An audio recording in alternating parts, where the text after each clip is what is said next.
Qanaah. Qanaah itu apa? Imam As-Safarini dalam kitabnya Ghidhaul Albab, beliau mengatakan al-qanaatu ar-ridha bil qasam. Qanaah itu menerima apapun, seberapapun yang Allah berikan. Itu qanaah.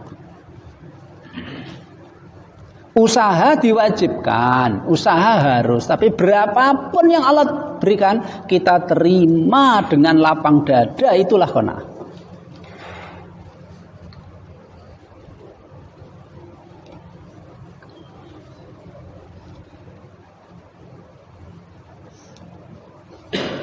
Kalau orang qanaah, insya Allah dia akan merasa kaya. Karena kaya sebenarnya itu bukan kaya banyaknya harta benda, tapi kaya yang sebenarnya adalah kaya hati. Gitu. Ya.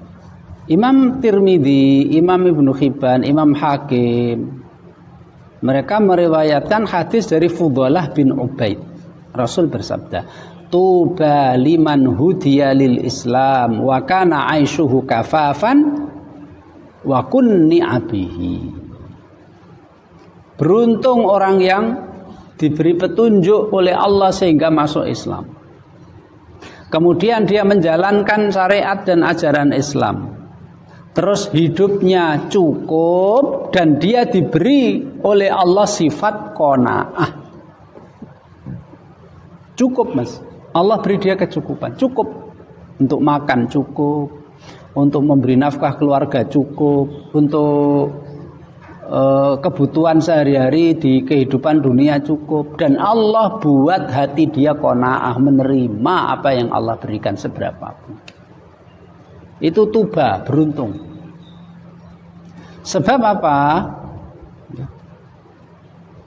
Ada satu hadis lagi, ya, diriwayatkan oleh Imam Muslim dari sahabat Abdullah bin Amr bin As. Rasul bersabda, qad aflaha man aslama wa ruziqa kafafan wa qanna'ahu Allahu bima atahu. Ini hadisnya sama seperti tadi, ya. Beruntung orang yang masuk Islam, diberi Allah kecukupan, terus diberi Allah sifat qanaah, menerima apa yang Allah berikan. Maka dalam sebuah hadis juga diriwayatkan oleh Imam Baihaqi dari sahabat Abu Hurairah, Rasul bersabda, kun wari'an takun a'budan nas, wa kun qani'an takun ashkaron nas, wa ahibba lin nasi ma tuhibbu li nafsik takun mu'minan, wa ahsin mujawarata man jawaraka takun musliman, wa aqillad dhahika fa inna kasratad dhahika tumitul qalba. Jadilah orang yang warok itu apa, Mas? Menjauhkan diri dari yang haram dan dari yang syubhat. Maka kamu akan menjadi hamba Allah yang paling banyak beribadah padanya. Dan jadilah orang yang qanaah. Berapapun yang Allah berikan kita terima dengan senang hati. Kamu akan menjadi orang yang paling bersyukur. Dan cintailah orang lain seperti kamu mencintai dirimu sendiri. Kamu akan menjadi orang mukmin yang sebenarnya. Dan pergaulilah dengan baik tetanggamu, orang yang hidup dekat denganmu, tetangga, teman, pasangan hidup.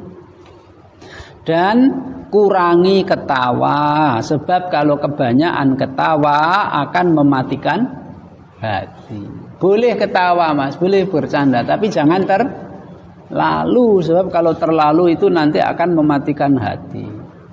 Ya, seperti itu profesi pelawak, sudah itu, Mas, itu hati-hati, itu hatinya bisa mati keras. Ya. Maka kalau kita qanaah, insya Allah kita akan merasa kaya. Sebab kaya atau tidak itu di sini, di hati. Sebanyak apapun harta yang dia miliki, tapi kalau tidak ada perasaan qanaah, sifat qanaah, menerima apa yang Allah berikan, pasti dia tidak akan merasa cukup dan dia akan terus menerus mencari tambahan, mencari tambah terus, nggak pernah bersyukur. Maka Rasul mendefinisikan kaya itu adalah kaya hati. Itu sabda Nabi. Hadis riwayat Imam Muslim dari sahabat Abu Hurairah, Rasul bersabda, "Laisal ghina an kasratil aradi." Kaya itu bukan banyak hartanya, walakinal ghina nafsi. Kaya itu adalah kaya hati. Kalau dia cukup bahkan pas-pasan. Kalau dia merasa cukup, apa yang dia miliki pas-pasan. Kalau dia merasa cukup, itulah orang yang kaya. Tidurnya enak, ya, nyaman, ngomong sama orang juga enak. Tapi kalau nggak qanaah, nggak menerima, Mas, nggak merasa cukup, lihat kerasanya kurang, terus siang buat malam, malam buat siang, ya Allah, suruh infak sedekah pelit, ya. Waduh, uangnya ketinggalan di tetangga 500 perak saja ditagih, Masya Allah. Na'udzubillahi min dzalik. Orang hidup seperti itu sengsara itu. Maka alhamdulillah kita ini, Masya Allah, Mas, kita ini termasuk kaya loh, kita ini. Kita kaya. Ada orang, ini cerita orang zaman dulu. Ada orang itu dia tidak punya apa-apa, dia bangkrut. Datang kepada seorang ulama. Dia memberitahukan kondisinya, "Pak, saya itu kondisinya saya itu Masya Allah, duit nggak punya, rumah juga udah rusak, anak-anak juga nggak bisa ngasih uang jajan, gini. Langsung ulamanya itu bilang, "Sebetulnya kamu itu kaya, Mas." Dia bilang, "Kaya dari mana, Pak? Aku nggak punya apa-apa." "Kaya kamu itu. Mau nggak matamu saya beli 100 juta. Enggak mau, katanya. Berarti matamu itu kalau dijual miliatan, ya. Miliatan. Gitu. Jantungmu itu kalau diambil, dijual gitu, mau enggak 1 miliar? Enggak mau saya, mati saya. Dah, jantungmu berapa duitnya? Oh, apalagi, Mas, ginjal. Berapa ginjal? 2 kan? Ginjalmu boleh nggak saya beli 1 miliar satunya? Nggak mau, mati aku. 2. Kamu itu sebetulnya masih kaya. Maksudnya apa, Mas? Kalau kondisi kamu sulit itu, nggak usah putus asa. Apa yang ada di badanmu itu harganya tidak ternilai. Ini nggak boleh dijual, ya. Maksudnya apa? Berusahalah, jangan putus asa. Kamu punya modal, yang modal itu sangat-sangat mahal, gak ada harganya. Otak, beli otak berapa, Mas? Kalau dibeli, kalau dijual, otak, telinga, ya, penciuman, bisa ngomong, mata, jantung, paru-paru, ginjal, usus, lambung, kaki, otot, ya kan? Kaki kalau nggak punya otot, apa bisa jalan? Kamu itu kaya sebetulnya. Sana berusaha. Ya kan? Sedangkan uangmu yang bangkrut, yang rugi, paling berapa kamu rugi? Kalau kamu rugi 2 miliar, seandainya rugi usaha 2 miliar, apa yang ada di badanmu ini puluhan miliar harganya itu. Maka sebetulnya kaya itu adalah kaya hati. Oh, Mas. Kalau kaya hati, menerima apa yang Allah, nah itu insya Allah hidup nyaman. Hidup ini terasa susah itu karena apa? Karena kita iri kepada yang lain. Ya, hidup kerasa susah, kerasa sempit apa? Karena kita iri sama orang lain. Kita nggak nerima apa yang Allah berikan. Nah, itu yang buat hidup susah di situ. Iri sama temannya, iri sama tetangganya, iri, akhirnya sakit, mati sendiri. Orang nggak tahu ini sakit apa, nggak tahu. Padahal sakitnya apa, Mas? Iri hati. Na'udzubillahi min dzalik. Maka inilah Allah Rasul SAW memberikan kepada kita watak asli manusia kalau nggak ada sifat qanaah seperti ini, Mas. Ini hadis diriwayatkan oleh Imam Muslim dari sahabat Ibnu Abbas dan juga dari sahabat Anas. Rasul bersabda, "Lau kana libni Adama wadiyani min malin labtagha wadiyan salisan. Wala yamla'u jawfa ibni Adama illa turab wa yatubullahu ala man tab." Terus dalam riwayat lain, "Lau kana libni Adam wadin min dhahabin ahabba anna lahu wadiyan akhar wa la yamla'a fahu illa turabu wallahu yatubu ala man tab." Seandainya orang itu punya satu lembah penuh isinya emas, udah bisa dimakan berapa puluh turunan itu.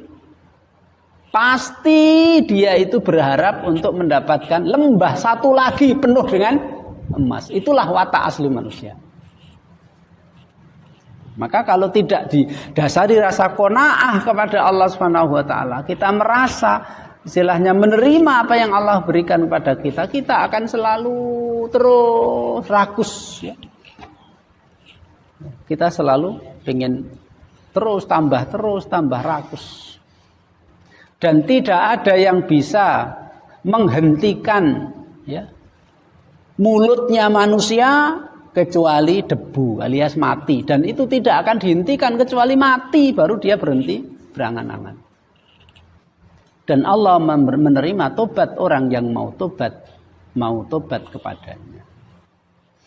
Jadi apa, Mas? Keinginan boleh ya, saya pengen gini, cita-cita juga boleh, tapi jangan sampai keinginan dan cita-citamu itu membuat kamu lalai sehingga kamu kena tulul amal.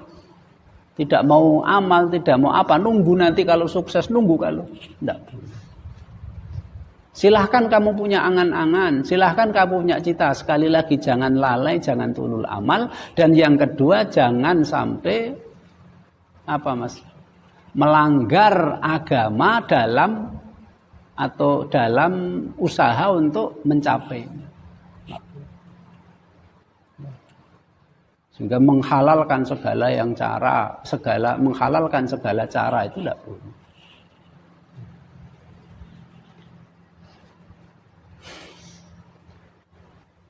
Ya. Rasulullah dalam hadis Muslim diriwayatkan oleh Abu Sa'id Al-Khudri, Rasulullah memberikan contoh, Mas. Ya. Rasul bersabda kemudian memberikan contoh. Sabdanya, "Akhwafu ma akhafu alaikum ma yukhrijullahu lakum min zahratid dunya." Yang aku khawatirkan kalian itu bukan kemiskinan. Orang Islam itu kalau miskin, umat ini kalau nggak punya apa-apa, Masya Allah mereka dekat kepada Allah. Yang aku khawatirkan sabda Rasul kepada kalian adalah ya, nikmat dunia itu jika Allah berikan Allah berikan kepada kalian dalam jumlah yang banyak. Itu yang Rasulullah khawatirkan pada kita.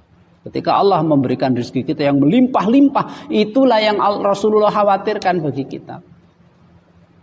Kemudian Rasulullah memberikan contoh, Mas. Ya. Kemudian Rasulullah memberikan contoh. Contohnya adalah ya, orang yang cinta dunia, tujuannya hanya dunia, itu seperti unta. Untanya apa, Mas? Makan rumput terus, makan rumput, akhirnya apa? Mati. Makan rumput, akhirnya mati. Gitu. Makanya apabila ada unta, kemudian dia makan rumput, kemudian dicerna di lambung, kemudian kotorannya dikeluarkan sehat. Apa maksudnya itu? Ya, zakatnya dikeluarkan, sedekahnya dikeluarkan, infaknya dikeluarkan, ya kan? Tetangga yang kurang diberi, dibantu semuanya. Insya Allah nggak mati. Tapi kalau unta makan rumput, makan terus, nggak pernah dibuang kotorannya. Apa, Mas? Perutnya membengkak, kemudian mati. Busuk, itulah dunia.